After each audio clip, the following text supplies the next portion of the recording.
mga bro, yung mga alaga natin sa taas oh. Yan, sa pagrundahan. Mukhang marami sila, parang hindi natin kaya lahat yun. Parang ang dami. Pero subukan natin pababain kung baka may bihag tayo. Okay?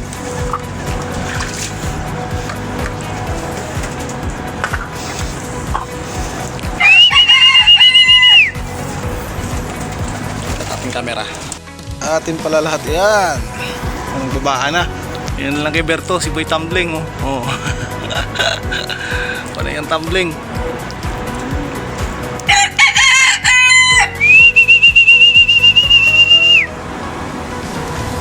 Kain natin yung manok natin. Kunti na lang yung patuka natin Sana magpasahod naman.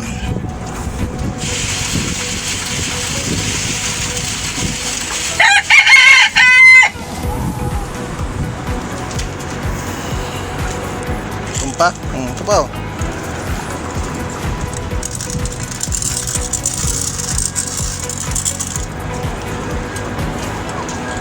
Dami na nila, di ba?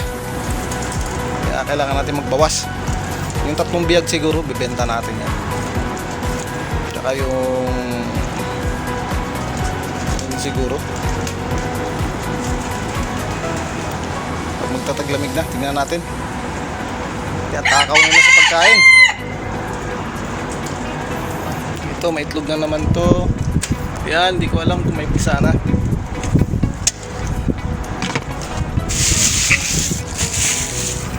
Manok siguro magdadagdag tayo ng hen. Ayusin natin tong ating kulungan ng mga manok. Itataas pa natin para kahit papaano maging presko naman tong mga manok natin.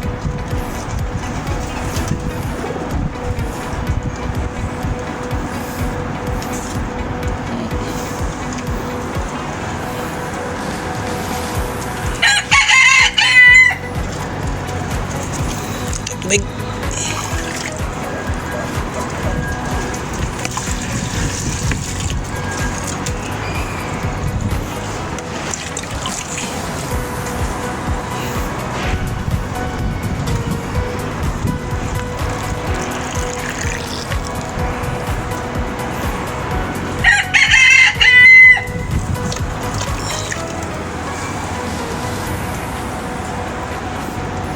Yung breeder natin nagpapalitan na naman ng limlim.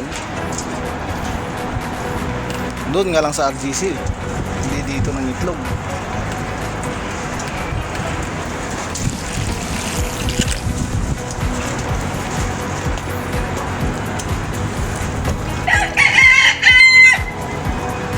Kailangan ng manok natin Hapon na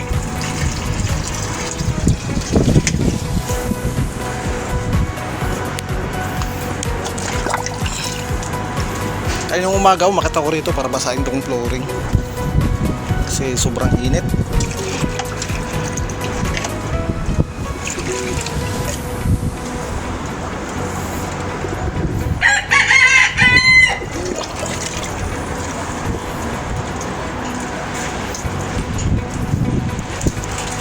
Lakas ang hangin ngayon.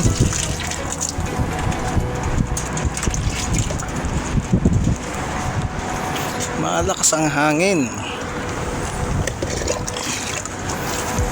at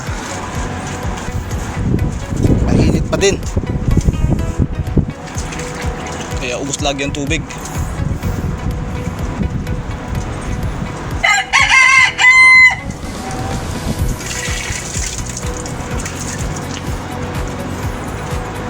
Kaya ang dami nila. Nagro-rondahan pala kanina nung dumating ako. Ayan, pinakain natin, tinawag natin. Ayan, nagbabaan na.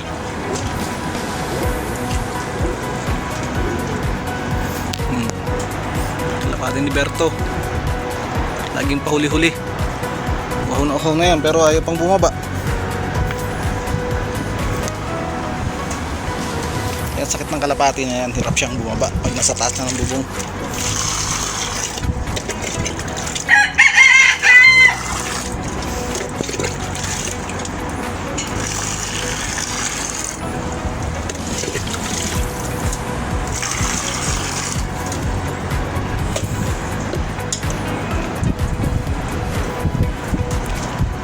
tayong bihag.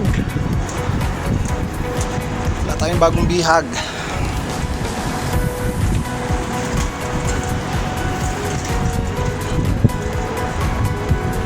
Mga busog na. Pwede na rumonda ulit. Time check 4:30 na. Bababa na tayo. Tayo magpapandar pa ng makina. Banta. Bukas ulit tayo magwawalis-walis dito. Every other day tayo nagwawalis. Yun mga bro, ingat-ingat na lang lahat. Ganun sa sana. Bye.